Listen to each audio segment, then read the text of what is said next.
നമസ്കാരം. ഞങ്ങള് ഒരു ചെറിയ കടയുണ്ടായിരുന്നു പണിപ്പുര.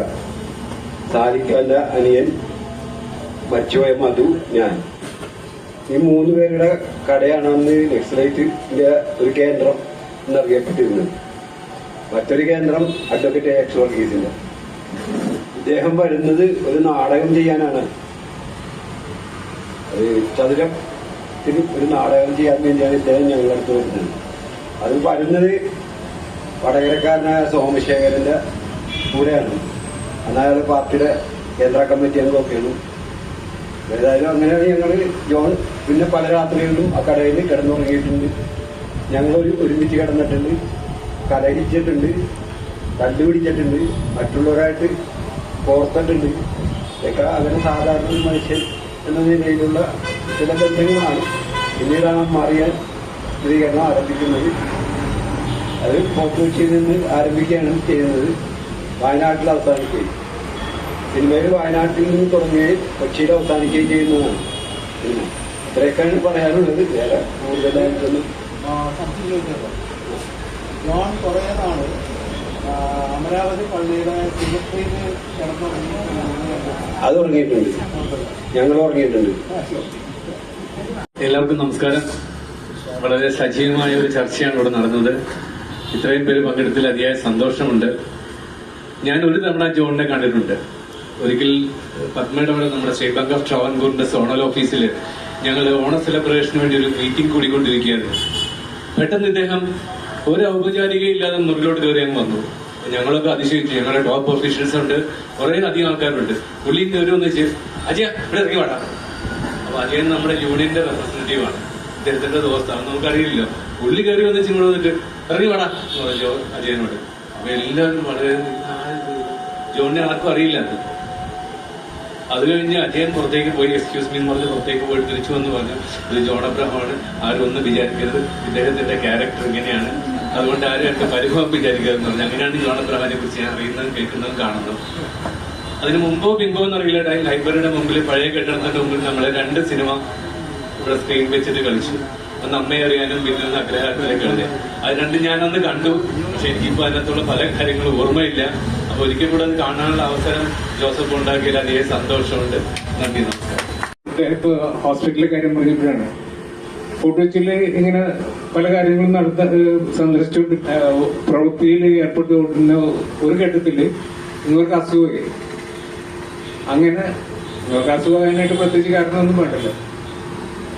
ഹോസ്പിറ്റലൈസ് ചെയ്തു. ഫോർട്ട് കൊച്ചി ഹോസ്പിറ്റലിൽ അഡ്മിറ്റ് ചെയ്ത്. അപ്പൊ അവിടെ മൂലിക്കൊരു വാർഡുണ്ട്, അവിടെ അഡ്മിറ്റ് ചെയ്ത്.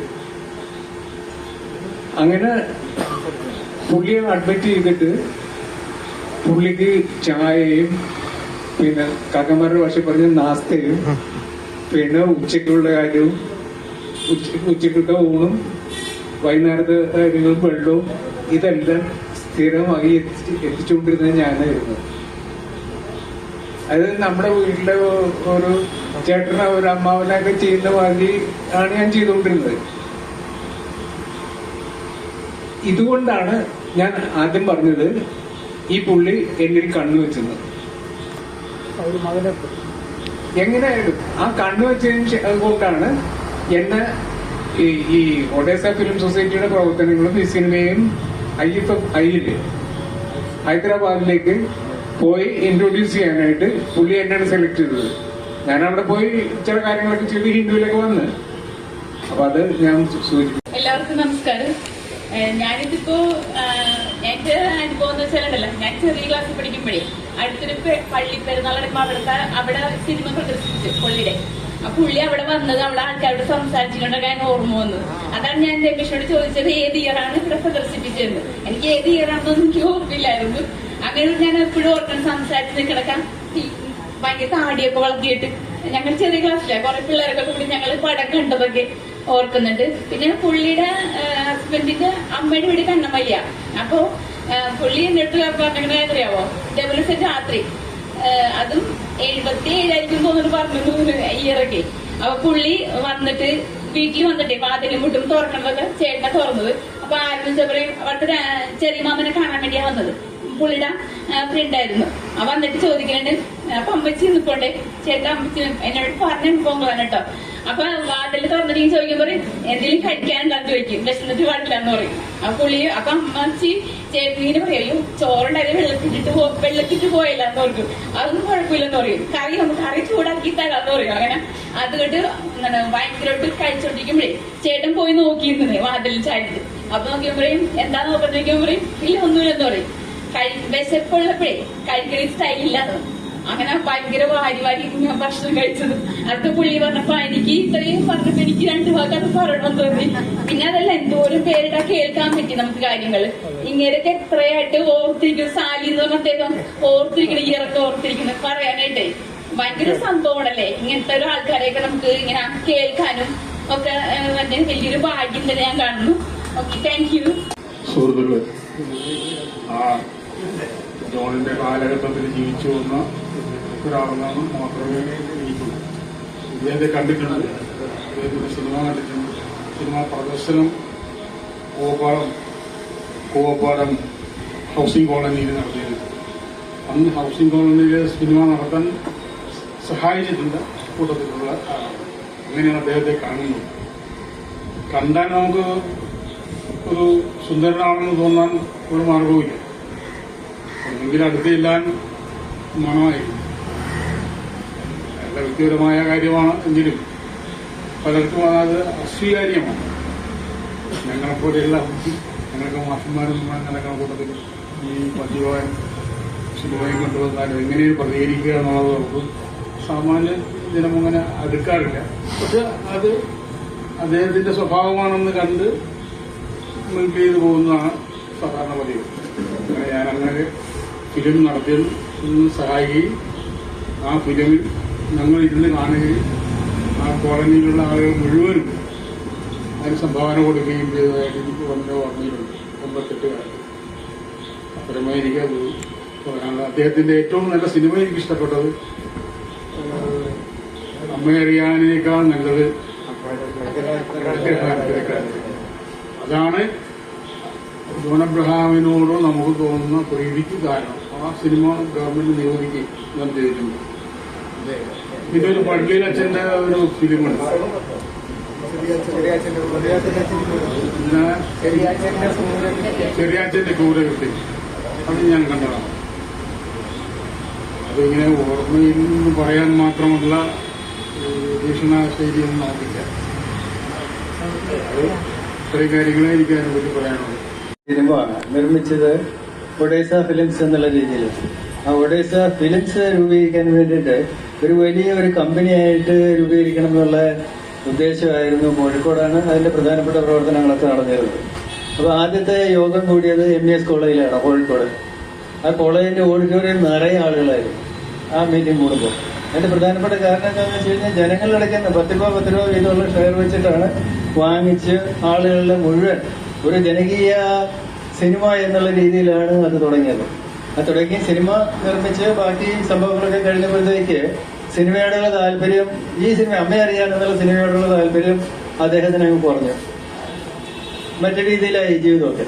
അപ്പൊ അങ്ങനെ വന്നു കഴിഞ്ഞപ്പോഴത്തേക്ക് പക്ഷേ ഈ അമ്മയറിയാൻ ഇത്രയും ജനങ്ങളുടെ സഹകരണത്തോടുകൂടി നിർമ്മിച്ച ഒരു സിനിമയായതുകൊണ്ട് ഇത് മറന്നു പോകാൻ പാടില്ല. ജനങ്ങൾക്കിടയ്ക്ക് ഇത് വ്യാപകമായിട്ട് പ്രദർശിപ്പിക്കണം എന്നുള്ള ഉദ്ദേശത്തോടു കൂടിയാണ് ആ സമയത്ത് ഉണ്ടായിരുന്ന കുറെ നക്സലൈറ്റുകളെന്ന് ഞാൻ പറയുന്നില്ല, കുറെ പുരോഗമനവാദികളായിട്ടുള്ള കുറെ ചെറുപ്പക്കാരെല്ലാവരും കൂടി ചേർന്നിട്ട് ഈ പരിപാടി തുടങ്ങിയത്. അപ്പൊ ആദ്യത്തെ സമയത്ത് ഷെയർ സ്വരൂപിച്ച കൂട്ടത്തില് ആദ്യത്തെ 10 പ്രൊജക്ടറുകൾ വാങ്ങിച്ചു. ഈ സിനിമ പല സ്ഥലങ്ങളിൽ കൊണ്ടുപോയി പ്രദർശിപ്പിക്കാൻ വേണ്ടിയുള്ള 10 പ്രൊജക്ടറുകൾ വാങ്ങിച്ചു. ആ പ്രൊജക്ടറുകളുമായിട്ടാണ് ഈ രാജ്യം മുഴുവൻ നടന്ന ഈ നടത്തിയത്. അപ്പൊ അതിലെ ഏറ്റവും പ്രധാനപ്പെട്ട ആളാണ് ഇപ്പോൾ ഈ പറഞ്ഞ മധു എന്ന് പറയുന്നത്. അപ്പൊ അദ്ദേഹത്തെ കോണ്ടാക്ട് ചെയ്യുമ്പോഴത്തേക്ക് അദ്ദേഹമാണ് പ്രൊജക്ടറുമായിട്ട് വരുന്നത്. പ്രൊജക്ടറുമായിട്ട് വന്നു കഴിഞ്ഞാൽ നമ്മൾ പറയുന്ന സ്ഥലത്ത് എവിടെയാണെന്ന് വെച്ച് കഴിഞ്ഞാൽ അദ്ദേഹം വരും. ബാക്കി കാര്യങ്ങളൊക്കെ നമ്മൾ അവിടെ അറേഞ്ച് ചെയ്യണം. അതേ രീതിയിലാണ്. കൊല്ലത്ത് തന്നെ ഞാനൊന്ന് കൊല്ലത്ത് വർക്ക് ചെയ്യുമ്പോഴത്തേക്ക് കൊല്ലത്ത് കരുനാഗപ്പള്ളിയില്, കൊട്ടിയത്ത്, കൊല്ലത്ത് ടൗണിൽ തന്നെ പല സ്ഥലങ്ങളിൽ, വാടി, കടപ്പുറത്ത് ഒക്കെ നിരവധിയായിട്ടുള്ള സ്ഥലങ്ങളിൽ നമ്മളത് പ്രദർശിപ്പിക്കാനായിട്ട് സാധിച്ചു. അപ്പൊ പ്രദർശിപ്പിക്കുമ്പോഴത്തേക്കുള്ള ഏറ്റവും വലിയൊരു പ്രധാനപ്പെട്ട കാര്യം ജനങ്ങളുടെ ഇടയ്ക്ക് നിന്ന് വരുന്ന അതിനുള്ള ഒരു സ്വീകാര്യത. ഇതൊക്കെ കഴിഞ്ഞു പോകുമ്പോഴത്തേക്ക് നിങ്ങൾക്ക് എന്താ വേണ്ടതെന്നാണ് ചോദിക്കുന്നത് മതനിടയിൽ. അപ്പൊ അതേ രീതിയിൽ ജനങ്ങളുടെ സഹകരണം വളരെ നല്ല രീതിയിലുണ്ടായിരുന്നു. പക്ഷെ പിന്നീട് കുറെ കാലം കഴിഞ്ഞപ്പോഴത്തേക്ക് അത് ഒരുപക്ഷെ സർക്കാരിന്റെ ഇടപെടൽ കൊണ്ടും കൂടിയാണ് എന്നാണ് ഞാൻ മനസ്സിലാക്കുന്നത്. കാരണം സ്വാഭാവികമായിട്ടും ഈ പ്രൊജക്ടുമായിട്ട് നടക്കുന്ന ആളുകൾ സിനിമ പ്രദർശിപ്പിക്കുന്ന സ്ഥലത്തൊക്കെ പോലീസുകാരുടെയൊക്കെ ഭീഷണി ഉണ്ടായിരുന്നു, പലതരത്തിലുള്ള ഭീഷണി ഉണ്ടായിരുന്നു. പ്രൊജക്ടർ പിടിച്ചുകൊണ്ട് പോകും എന്നുള്ള രീതി വന്നു, ഫിലിം പിടിച്ചുകൊണ്ട് പോകും എന്നുള്ള രീതി വന്നു. അപ്പൊ അങ്ങനെയൊക്കെ വന്നു കഴിഞ്ഞാൽ പലപ്പോഴും നമ്മൾ ഈ പരിപാടി നടത്താൻ വേണ്ടിയിട്ടുള്ള ഒരു ഓഡിറ്റോറിയം, ഒരു ചെറിയ ഹോള്, ഒരു ലൈബ്രറി പോലുള്ള ഒരു ചെറിയ ഹോള് പോലും കിട്ടാത്ത ഒരു സാഹചര്യം ഉണ്ടായിരുന്നു. അപ്പൊ അങ്ങനെ വന്നിട്ടാണ് ഇതങ്ങ് നിന്നുപോയത്. അപ്പൊ ഇതിൽ ആ സമയത്ത് ഉണ്ടായിരുന്ന പ്രൊജക്ടറുകളൊക്കെ ആരുടെയൊക്കെ കയ്യിലുണ്ട്, ഏതൊക്കെ രീതിയിലുണ്ട്. പക്ഷെ അന്ന് ഈ ഫിലിം കുറെ ഉണ്ടായിരുന്നു കേട്ടോ. പല ആൾക്കാരുടെ കയ്യിലും ആർക്കൈവ്സിൽ മാത്രമല്ല, അന്നത്തെ പ്രധാനപ്പെട്ട പ്രവർത്തകരുടെ കയ്യിലും ഏറ്റവും ചുരുങ്ങിയത് 10 ഫിലിംസ് എങ്കിലും അതിൽ ഉണ്ടായിരുന്നു, പ്രിന്റെങ്കിലും ഉണ്ടായിരുന്നു. ആ പ്രിന്റ് എവിടെയെങ്കിലുമൊക്കെ കാണും. അപ്പൊ അതൊക്കെ താല്പര്യമുള്ള ആൾക്കാർക്ക് ശ്രമിച്ചു കഴിഞ്ഞാൽ സ്വാഭാവികമായിട്ടും അത് കിട്ടുന്നതായിരിക്കും. അപ്പോൾ പിന്നെ ജോണുമായിട്ടുള്ള വ്യക്തിപരമായിട്ടുള്ള മറ്റ് കണക്ഷൻസിനെ കുറിച്ചൊന്നും പറയാൻ ഞാൻ ഉദ്ദേശിക്കുന്നില്ല. ആ സിനിമയുടെ പ്രദർശനത്തിനോട് ആദ്യ പ്രദർശനത്തോടനുബന്ധിച്ച് 1-2 കൊളാഷ് വർക്ക്. ഞാനിവിടെ വന്നും പോയിരിക്കുന്ന ഒരു അതിഥിയായിരുന്നു ആ സമയത്ത്. റെയിൽവേ ജോലിയിട്ട് ഞാൻ വെളിയിലായിരുന്നു. പലപ്പോഴും വരുമ്പോൾ ഇവരോട് ബന്ധപ്പെടുന്നു മാത്രം. 1-2 ചിത്രങ്ങൾ ജോലി കണ്ടിട്ട് അപ്രീഷിയേറ്റ് ചെയ്ത് ഒരു പവറിനെ കുറിച്ച് ഞാനൊരു ചിത്രം ചെയ്തിരുന്നു. അത് അപ്രീഷിയേറ്റ് ചെയ്തിരുന്നു. അങ്ങനെ ചെറിയ ബന്ധങ്ങൾ മാത്രമേ എനിക്കുണ്ടായിരുന്നു. പക്ഷെ അകന്നു നിന്ന് ഇതിലേക്ക് കാണുമായിരുന്നു. പലപ്പോഴും ആഴ്ചയിൽ 1 മാസത്തിലൊരിക്കലൊക്കെ എനിക്ക് വരാൻ പോയി കഴിഞ്ഞായിരുന്നു ആ ഒരു. പക്ഷെ ജോണുമായിട്ടൊരു പ്രത്യേക ബന്ധം ഇവരുടെ എല്ലാവരുടെയും പോലെ എനിക്കും ഉണ്ടായിരുന്നു. ആ പള്ളിയുടെ എതിർവശം ഒരു ചെറിയൊരു സാംസ്കാരിക കേന്ദ്രം ഉണ്ടാവും. അത് പണിപ്പുര എന്ന് പറയുന്നത് അറിയപ്പെടുന്നത്. അവിടെ എം.എൽ. പ്രസ്ഥാനത്തുള്ള പല ആളുകളും സാംസ്കാരികം നിൽക്കുന്ന ആളുകളൊക്കെ പരിചയം പോയി ചെയ്യുവാണ്. ഈ പറഞ്ഞാൽ അവിടെ നായ്ക്കളി എന്ന് പറഞ്ഞല്ല സംഭവം അറിയാറുണ്ട്. അങ്ങനെയാണ് ഞാൻ ഇവരോട്ടൊക്കെ ബന്ധപ്പെടുന്നത്. അപ്പൊ അവിടെ വെച്ച് പല പ്രാവശ്യം ജോൺ എബ്രഹാം 2-3 പ്രാവശ്യം വന്നു പോകുന്നത് കണ്ടിട്ടുണ്ട്. ആ ഒരു കണ്ടിട്ട് എനിക്ക് അയാളോട്ടുള്ളൂ. വേറെ ശരിക്കും അറിയില്ല. പിന്നെ അമ്മ അറിയാൻ സിനിമ സജീവമായിട്ടവിടെ നടക്കുമ്പോഴും ഞാൻ അതിനകത്തൊന്നും അങ്ങനെ ഇല്ലായിരുന്നു. അതുകൊണ്ട് എനിക്ക് കൂടുതലൊന്നും പറയാനില്ലായിരുന്നു. അമ്മ അറിയാൻ എന്ന സിനിമയെ കുറിച്ച് അതിന്റെ പ്രദർശനത്തിന് മുമ്പ് നമ്മളൊരു ചെറിയൊരു അഭിമുഖ സംഭാഷണമാണ് നമ്മൾ ഉദ്ദേശിച്ചെങ്കിലും ഇതിലെ വിപുലമായ രീതിയിൽ വളരെ ആഴത്തിലേക്കുള്ള ഒരു ചർച്ചയിലേക്കാണ് നമ്മൾ എത്തിയിരിക്കുന്നത്. ഈ സിനിമ ചിത്രീകരണ സമയത്ത് ഞാൻ ജനിച്ചിട്ട് 2 വയസ്സ് പ്രായമായ ഒരു സമയമാണ്. പക്ഷെ ആ സമയത്ത് ആ സിനിമയോടൊപ്പം എന്നും ചേർന്ന് നിന്ന സിനിമ പൂർത്തിയാക്കാൻ, ആ സിനിമ പൂർത്തിയാക്കേണ്ട ആവശ്യകതയെക്കുറിച്ച് ഇവിടെ ആളുകൾ പറഞ്ഞിട്ടുണ്ട്.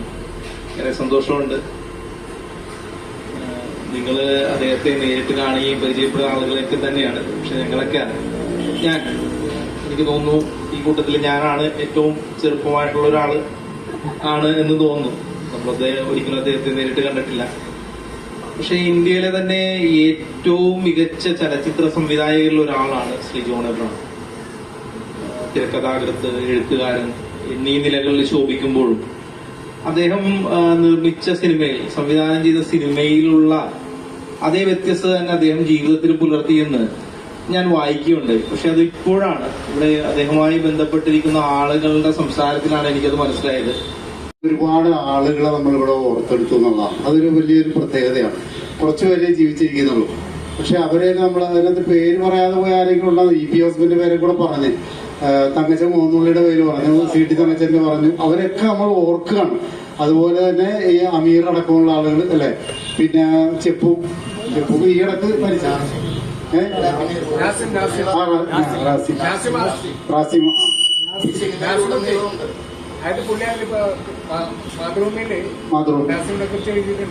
അതെ, കറക്റ്റ്.